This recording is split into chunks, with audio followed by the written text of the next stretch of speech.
Hello everyone, FPL Wrapped here and welcome back to another video on the Fantasy Football Fix YouTube channel. In today's video, I'll be going through my top transfer targets ahead of Game Week 31 and beyond. If you are enjoying the content here on this channel, please do remember to like, comment and subscribe. And if you enjoy any of the features that we've used today and you want to try them out for yourselves, you can do so by heading over to fantasyfootballfix.com. But without further ado, let's jump into today's video.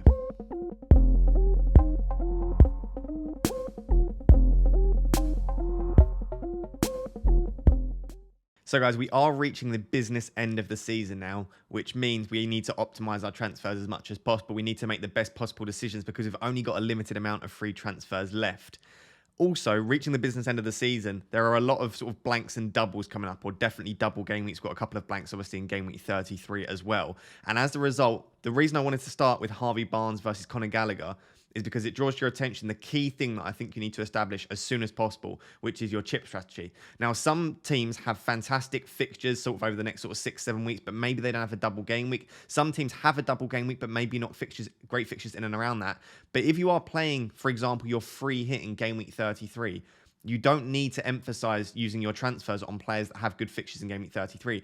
Equally, if you're not free hitting in 33, then you should be bringing in players that have a nice double in 33. And I think Barnes and Gallagher nicely sum up this decision that you need to make between the two, in that do you want to bring in the players that have nice fixtures in 33, such as Harvey Barnes, who have Newcastle away and Everton away in game week 33, lovely set of fixtures, or someone like a Conor Gallagher. Now, he doesn't have a bad fixture in game week 33, but if you're not using your free hit in game week 33, you'd probably rather bring in a player that has an immediate double game week, just because you not only get a great fixture in 33, but you get an extra fixture as well. So I think that is something you really do need to establish, really do need to think about in your own head. What chips do you have left? If you've got one free hit left, I think it probably comes down to either game week 33, game week 36 or game week 37. Now, the benefits of game week 33 is that it's both a blank and a double game week, and we know the fixtures already, so you can decide that nice and early. Game week 36 is likely to be an even bigger double game week, as many as sort of 10 to 12 teams doubling. And then game week 37 is predicted to be a small double game week. So you'll probably want to use your remaining free hit in one of those three. If you don't have a free hit at all, I would definitely emphasize your transfers on those that double in 33, just so that you can get out the best possible team. And I think both Leicester and potentially Newcastle as well are two teams that you might want to target as a result. We'll probably discuss Newcastle players in game week 32 and game week 33. So with all of that being said, I just urge you to think about your chip strategy and whether you are likely to be playing a free hit or a wild card, basically a chip that changes your team for game week 33. With all of that being said, let's do a bit of a comparison between the two. So outside of that game week 33 double, I actually do prefer the fixtures for Palace and for Conor Gallagher as a result. It might be Zaha that you go for. It doesn't need to be Gallagher, but I did just want to highlight that I think maybe Palace going slightly under the radar just due to the fact that they don't double in 33. But as you can see with their fixtures, Arsenal's not the best fixture. That's probably the most tricky one. So maybe from 32 onwards, but they've got Leicester, Newcastle, Leeds, Southampton, Watford. So again, if you are free hitting, I apologise. If you are free hitting in 33, it might be that you say, well, I don't need to worry about 33 then. Bringing in Harvey Barnes, where he's basically his best fixtures are in 33. I can just bring in Gallagher. In 33, I'll free hit the likes of Barnes and Maddison in, and I can stick with my Palace player, who after 33 then has Leeds, Southampton and Watford. So I really like Conor Gallagher for that reason. Outside of that, price difference, £0.5 million price difference at the time of recording. So not a massive difference between the two.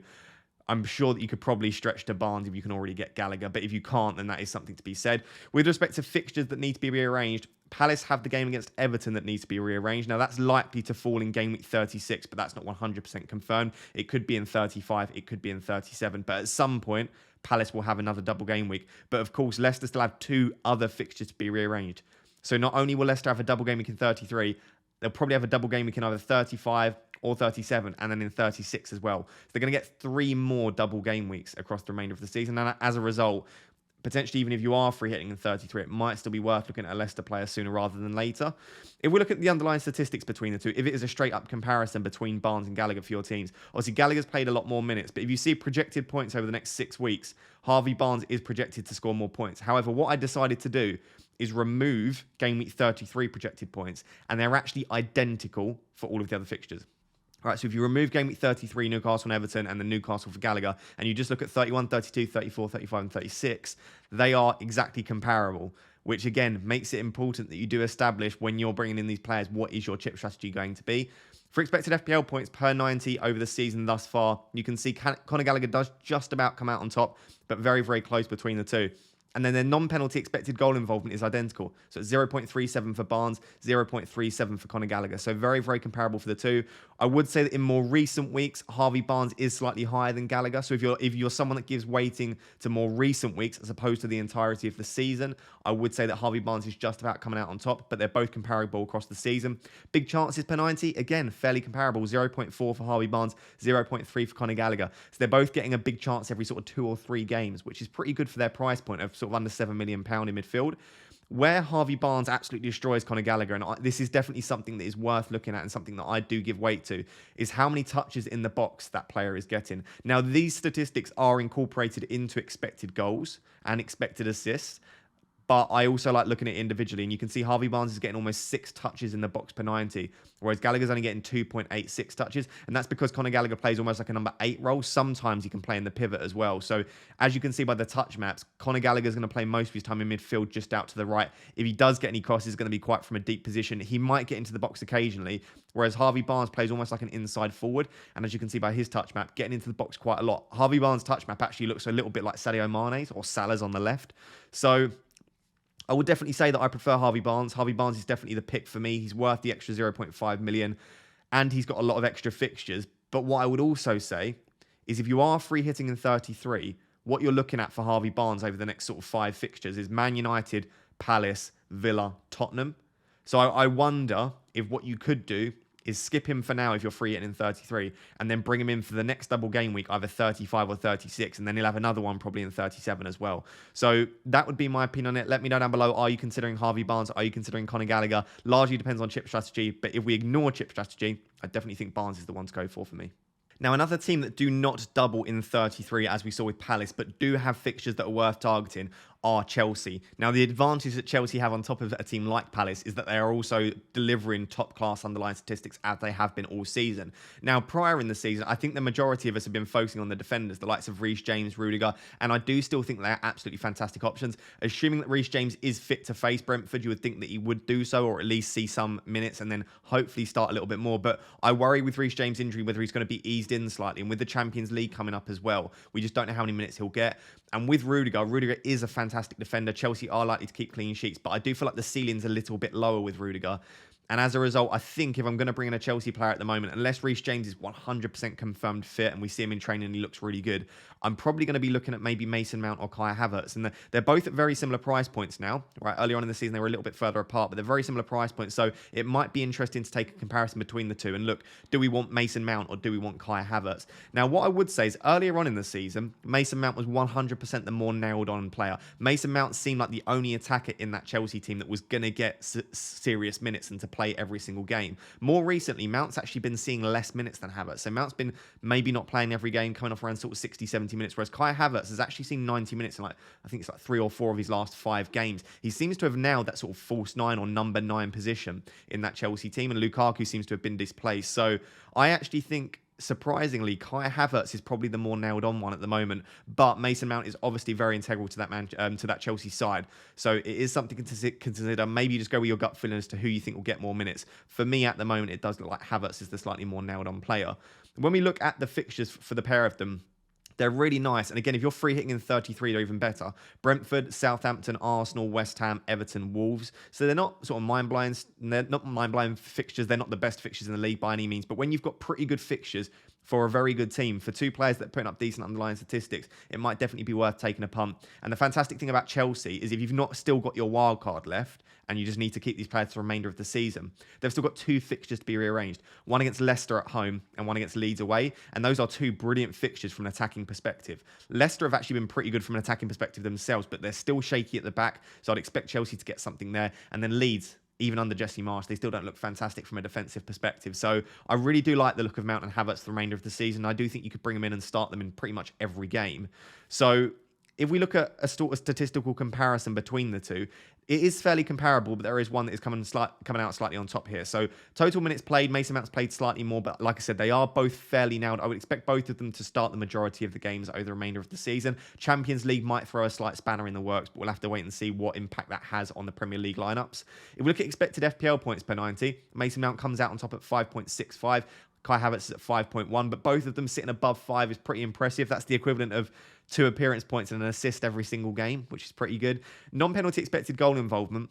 Mason Mount does come out on top at 0.1 higher. So he's at 0.51 non-penalty expected goal involvement. Kai Havertz is at 0.41. Now, that is a difference for sure. But if you look at that across 10 game weeks, which is how many got across 10 games, I should say, which is the amount of games they've got left, that would equate to an extra expected goal. Or expected goal involvement, I should say. So it is important to look at these underlying pieces of underlying data. But when you realise over a small sample, which is going to be over only 10 games left for remainder of the season, a 0.1 expected goal involvement difference isn't that great. So for me, definitely Mason Mount looks the better option here so far with the better expected FPL points and the better non-penalty expected goal involvement.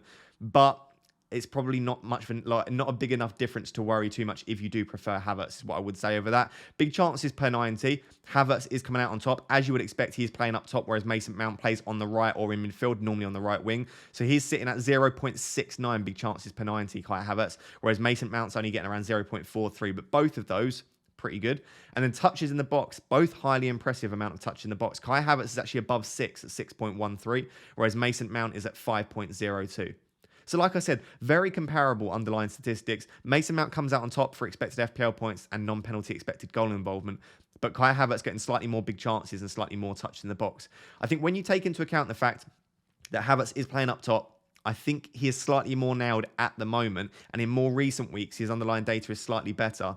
I actually think I would just about lean towards Havertz. That being said, Mason Mount puts up very consistent underlying statistics, which is something we haven't always seen with Havertz. So if you look at Mason Mount statistics for any sample size, really, they tend to be pretty secure at around sort of 0.5 non-penalty expected goal involvement. So I actually don't think you could go wrong with either of these. I think a double up could even be fantastic. I'm thinking potentially if I do wildcard in game week 34, which I'm looking to do, I would probably be looking at something like James, Mount and Havertz because they're going to have good fixtures from 34 onwards and 2 double game weeks as well against Leicester and Leeds. So I don't think you can go wrong with either. Let me know down below. Do you prefer Mount? Do you prefer Havertz? If I had to only choose one, just due to the positioning, I would probably lean towards Kai Havertz, but do let me know your thoughts down below.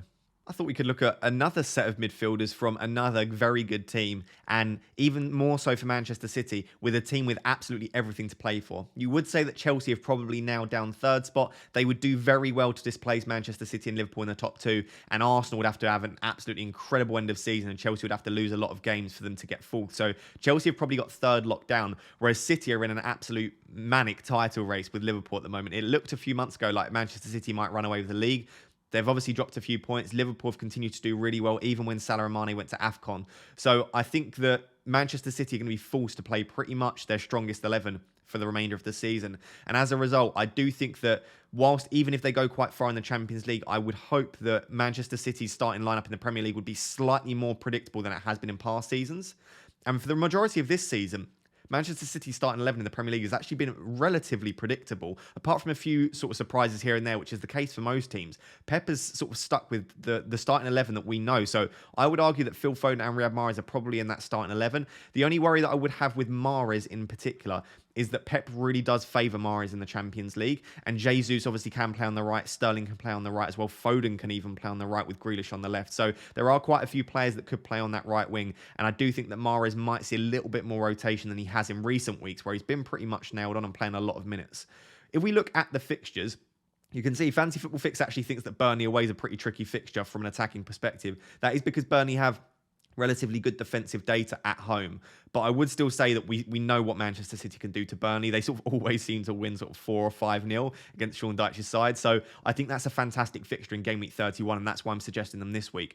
They've then, of course, got that massive game against Liverpool in 32. That could go one of two ways. That could be an absolute sort of manic 4-4 fixture, or it could be very cagey. I just don't know which way that would go, but you would expect Pep to play his strongest 11, and I do think that both of these are in their strongest 11.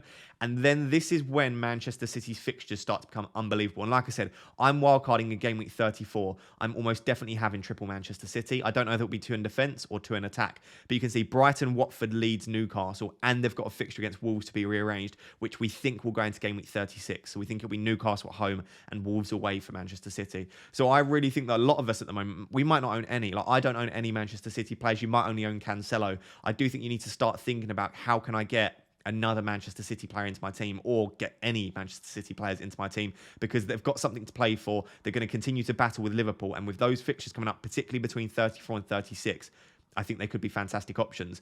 If we compare the underlying statistics for the two of them, it's definitely interesting and sort of worth discussing. So projected points over the next 6 game weeks, Riyad Mahrez, according to the Fantasy Football Fix algorithm, is projected to outscore Foden by over 8 points. Now, that is because Mahrez is expected to start most games. Of course, like I said, with the Champions League and with obviously Jesus, Sterling, a lot of others being able to play out there, I don't know if he'll see exactly that many minutes, but if he does, the Fantasy Football Fix algorithm expects him to outscore Foden. Expected FPL points per 90. Riyad Mahrez is actually at 7.23, which is very, very good. That is one of the best in the league for expected FPL points per 90 for someone that's actually played quite a few games. Foden's 5.75 is pretty good as well, but nowhere near as good as Mahrez's 7.23. Interestingly, non-penalty expected goal involvement, though, Foden's actually at 0.65, which is brilliant for 7.8 million. And Mahrez is at 0.55. Now, you might say, well, how on earth is his lower, but he's got higher expected FPL points? Well, of course, that's penalties. So Riyad Mahrez is on penalties. As far as we know, he'll continue to be on penalties for Manchester City. So as a result, Riyad Mahrez is got lower non-penalty expected goal involvement, but higher expected FPL points, which basically means if you put penalties into the equation and you expect Manchester City to continue to get a few penalties when Mahrez is on the pitch, then he'll probably have better underlying statistics than Foden. The reason I haven't included him here is for those 2 reasons that I've just listed. Number 1, you can't predict when penalties will be happening. And number 2, even if they do get penalties, the likelihood of them getting a penalty when Mahrez is on the pitch is reduced slightly as well. So I like to look at statistics without penalties, but at least acknowledge that Mahrez has that additional benefit of being on penalties. But both of them putting up really good underlying statistics. Big chances per 90. Mahrez is at 0.82. Foden's at 0.56. Again, if you take away penalties, their big chances are very comparable. The only reason Mahrez comes out on top there is due to the penalties. And then touches in the box per 90, this is very impressive. So Riyad Mahrez plays a very similar sort of role to Salah, and as a result, he gets a very similar amount of touches in the box to Salah as well. So Riyad Mahrez is getting 7.53 touches in the box per 90, Foden getting 5.81. Again, nothing to be sniffed at, but obviously not as good as Riyad Mahrez there. So to be honest, if both of these players were going to start every game for the remainder of the season, I'd lean towards Mahrez. But when you take into account the fact that we can't predict when penalties will occur, I think Mahrez has got slightly more competition on that right. And I do think that Pep likes Mahrez in the Champions League. I might be tempted, if you're looking for a long-term option, i.e. for the remainder of the season, I think I would still just about lean towards Foden myself. But do let me know down below, are you looking at any Manchester City attackers, or maybe you're just going to stick with the likes of Cancelo, Laporte, Diaz? And if you are, which ones are you considering? Or are you just going to go premium all the way to De Bruyne, which could be a fantastic option for the back end of the season? So the final discussion is around Broja versus Weghorst. The reason for this is that people are really struggling with the striking positions at the moment. I think most of us already own or want to own Harry Kane. Is what do you do alongside that? The reason I don't like just going for like a 4-5-1 with 2 £4.5 million strikers is, number 1, if you still got the bench boost to play, that will cause a real issue when you when you come to play at the bench boost, because you need to like readjust and rearrange the funds around. And the other reason is I just prefer sort of the budget enablers in defensive midfield, because not only are they cheap, but they also play. You could get like an Amati or a Johnson for super cheap. You could go for like a Dewsbury Hall or a Gordon in midfield. With the strikers, yes, they're cheap. You might get like a Gallagher as the best option, but they're not going to play. And even if they do play, they're unlikely to get you as many points as the midfielders and defenders. So for me, I'd still go for 2 playing strikers. And to be honest, I quite like the likes of Kane alongside Broja and Weghorst as a front 3. But if you are deciding between the 2 of them and you want to go for one, I thought we'd have a bit of a discussion around the 2 of them. So looking at the fixtures for Southampton, I really like the Leeds fixture this week. Game week 32 is a bit of an issue because Broja won't play because he's like cup tied. He can't play against his parent club. But also it's against Chelsea anyway. So even if he could play, that's not particularly a fixture you want to play Broja in anyway. And game week 32, quite a few teams actually have tricky fixtures. So that might be a bit of an issue for your team. You might need to look ahead to that. Pretty decent, doubling the game week 33. Not particularly ideal playing against Arsenal, but if you consider the Burnley game as sort of the main fixture, the Arsenal game's just an added advantage. And then 3 good fixtures after that. Again, Brighton, Crystal Palace and Brentford. The issue with sort of Southampton and Broja is that they've got no fixtures to be rearranged now, which means they won't have a double in 36. For those people looking to maybe bench boost in 36 or get out 11 doublers, Broja doesn't help you there, but he does help you for 33. The reason Wout Weghorst is such a brilliant option, in a similar way to Leicester, is that he's got 3 double game weeks for the remainder of the season. So he's got 1 confirmed in 31, Norwich 32, a double in 33, which is probably better than Broja's double, then Wolves, Watford, Villa, and at some point there's another game against Villa to be rearranged, which could be put into either 34 or 35, potentially 37. That means that it could be that in the space of sort of 5 or 6 weeks, Weghorst has 3 double game weeks. And outside that, they're fixtures such as Norwich and Watford. So without looking at the underlying statistics, I definitely think Weghorst is worth the extra money and he's worth probably the one to go for just due to the sheer amount of fixtures that he's got. If we do look at the underlying statistics, fairly comparable for projected points over the next 6 game weeks on the Fantasy Football Fix algorithm.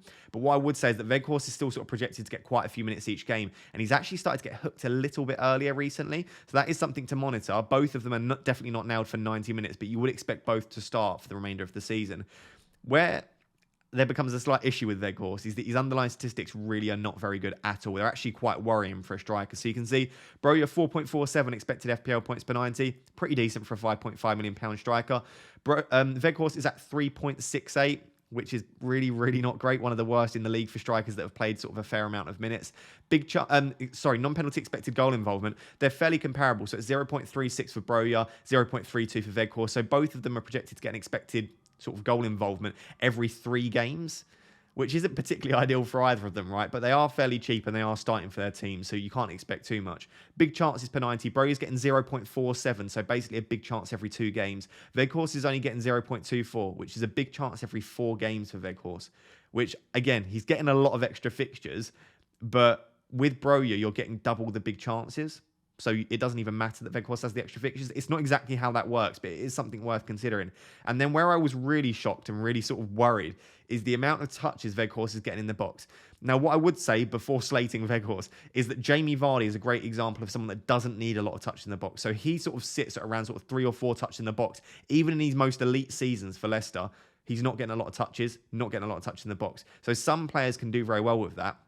But it is still slightly worrying. As you can see by his touch map, 2.5 touch in the box. He actually looks like a number 8, maybe a push, a playmaking sort of number 10. His touch map looks like that of sort of a central midfielder, and that is quite worrying, especially Burnley don't create many opportunities. He's not getting many opportunities in the box with 2.5, whereas Broja's getting 5.16 touches in the box per 90.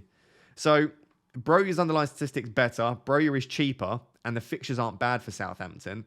It depends how much of a sucker you are for a double game week. I'm someone that is a bit of a sucker for any extra fixtures. And as a result, I'm still tempted by Weghorst. But I'm free hitting in 33. So that removes 1 double game week. I'm also wildcarding in 34. So that removes the later game week. So that's my position. That then makes it slightly less tempted to go for him now. But there is an immediate double game week in 31. Manchester City's one of the fixtures. So really it's Everton plus maybe 2 points. But then Norwich in 32 is pretty nice. I don't know. It's up to you whether you want to... What weighting you give to extra fixtures in comparison to underlying statistics. Neither of them have got mind-blowing underlying statistics, but for the money saved, also getting a double in 33 if you're not free hitting and decent fixture after that, Broja might be worth it. I guess I still just about advise Weghorst just because you get so many extra fixtures. Just with the extra fixtures alone, you get an extra like 6 appearance points on some players. So that's my opinion. Let me know, are you considering Broja or Weghorst? What does your current front line look like? Mine at the moment is Kane and Lacazette and Josh King I've still somehow got in my team. But I am looking to take a little bit of money out of that front line. Maybe remove Lacazette for one of Broja or Weghorst. But do let me know down below what strikers you've currently got in your team. So guys, there you have it. That is my Game Week 31 top transfer targets video. If you did enjoy the content, please do make sure to like, comment, and subscribe. And if you enjoyed any of the features we've used today, such as the touch maps, the fixture analyzer, the underlying statistics, the projected points, you can get all of that information and so much more over at fantasyfootballfix.com. So do go check it out for yourself. Links will be in the description. Until next time, guys, thank you so much for watching. Cheers. Bye-bye.